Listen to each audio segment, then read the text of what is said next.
Leave your replays in the Discord. grows, and now watch submissions in the next episode of YouTube, I guess. Welcome back to the channel, lads and ladies, and welcome to a good match and a bad match. That is, this map, Red Rocket Fortress, is not the best map for a 5-7 battle, and yet it was a lot of fun.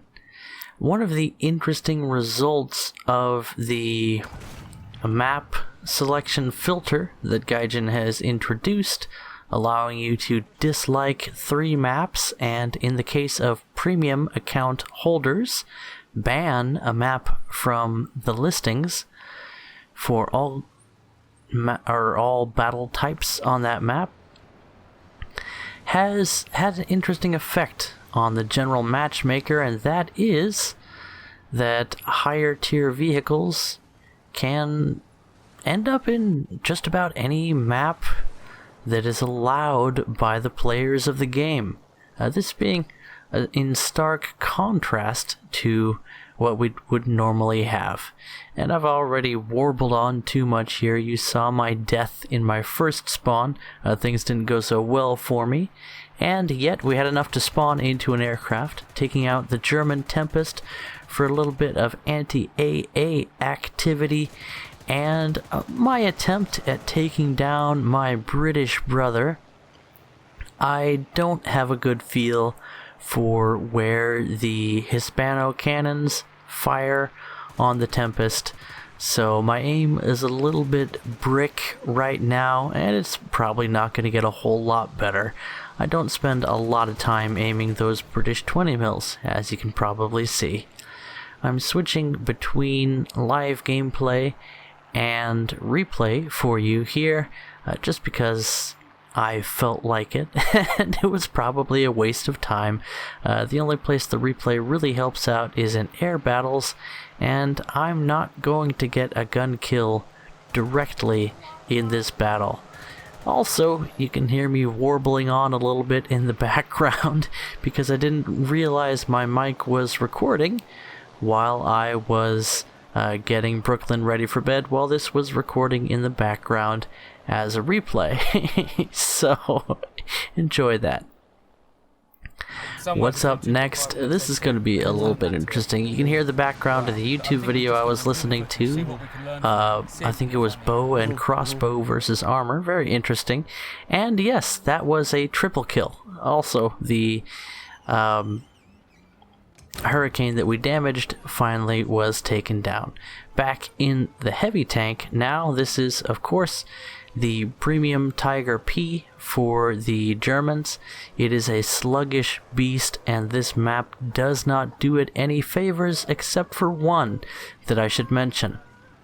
Now, I mentioned that Red Rock Fortress is not a good match for higher tier battles, and part of that has to do with the limited avenues of attack for the map and the easy access to spawn camping, as we use the booty to just push that SPAA just because we can. Now that I look back on it, wasn't the best idea. It gave him a better shot at our engine deck, which certainly wasn't needed. But things will work out for us in the end. The main problem with Red Rock Fortress is actually a problem for all game modes and BRs. And that is that with the introduction of spawn spotting, that is, if an enemy tank drives too close to our spawn point, they will be permanently detected on the map until they leave that area. Which gives me a massive advantage, because one of the main avenues of advance for the enemy, and in fact both of their ways of approaching our capture zone directly, are in line with that spawn area's radar or auto detection range. In other words, we can tell where they're coming from. And you'll see that in a moment In fact, you could have seen it in action as that SPAA approached me. I knew where he was coming from. I was ready for him, not because I heard him, but because I was paying attention to the map and I saw his blip come up. That's obviously a map design flaw, as we hear the toddler warbling on in the background. She is very silly when it's getting close to bedtime. Let's put it at that. But with a dozen kills in this match, I had a great time.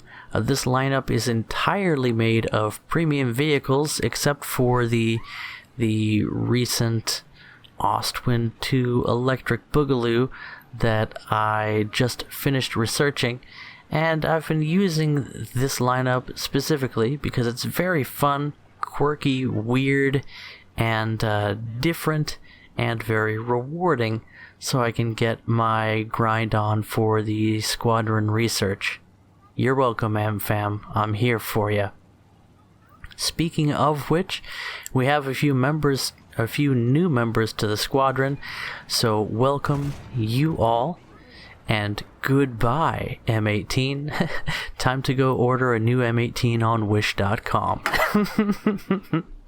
I think that was the Chinese one. Excuse me.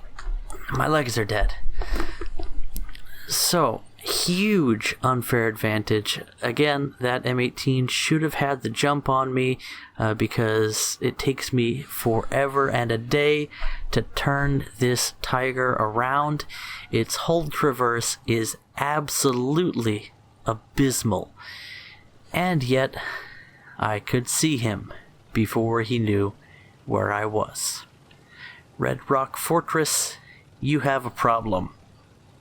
But Gaijin map design being behind the times is nothing new, and that's yet another use you can put your map dislike button to. Personally, I greatly enjoyed knowing where the enemy was, and hopefully bajillions of you guys will watch this video and share the idea that this map can give you something of an unfair advantage, or present a certain danger. In any event, the Allied team was doing quite well. I'm aware that there's some kind of medium tank up there, and yet if I'm close enough, he can't aim down enough to shoot me, and he doesn't have an easy way to get down from those battlements, so let's just see if we can get a shot on him, shall we? The match winding down, you can see it's been going on for quite some time there in the timestamp, and we were just a bit more to the right than we needed to be to get through the thick mantlet of the M26, a very solid medium tank in every regard. Another M18 takes his chance, and as you commonly do in the premium Tiger P, not so much in the regular tech tree, I bounce a shot to the front of my tank. Lots of people not recognizing the Tiger P for what it is, as it looks so similar to the regular tech tree variant, especially if you put some bushes on your upper hull to hide that the sloped cheeks that helped identify you as a Tiger P. American 76 Havers, usually with no problem punching through the front of a Tiger, don't even stop to aim carefully. They line it up with that flat plate and let fly, and then, well, their arrow is wasted, and my bolt soon to arrive. Yes, that is an advantage you can pay for in War Thunder, but the disadvantages of the Tiger P definitely help counterbalance its huge advantage in terms of frontal armor. The turret has a few larger weak spots than ordinary, as we engine an M10 overmatching his side armor, and another one into the turret will take him down. The mobility of the Tiger P Premium is horrid. The hull tends to rock quite a bit, which is not helpful. Its good reverse rate is not enough to make up for its slow forward acceleration, which is a bit odd considering it should go just as fast forward as in reverse, and yet it clearly goes faster in reverse. Must be some French design in there somewhere. And the turret traverse is pretty terrible. In other words, the Tiger P in the premium area of the German tree functions as a good, rather sluggish, heavy tank. Something you don't see so much of in any tree in War Thunder. The ordinary Tiger in the regular tech tree, which sits at a 5.3 battle rating, or a 5.7, depending upon what shape cupola you want. No, nobody cares about access to APCR Gaijin. Stop asking. Functions more as a medium tank. In fact, it functions quite well as a medium tank, with the Panther classified as a medium tank being a lot more similar to the IS-1 Heavy than anything else, with roughly the same weak spots, roughly the same advantages, and both of them having a very powerful high penetration cannon.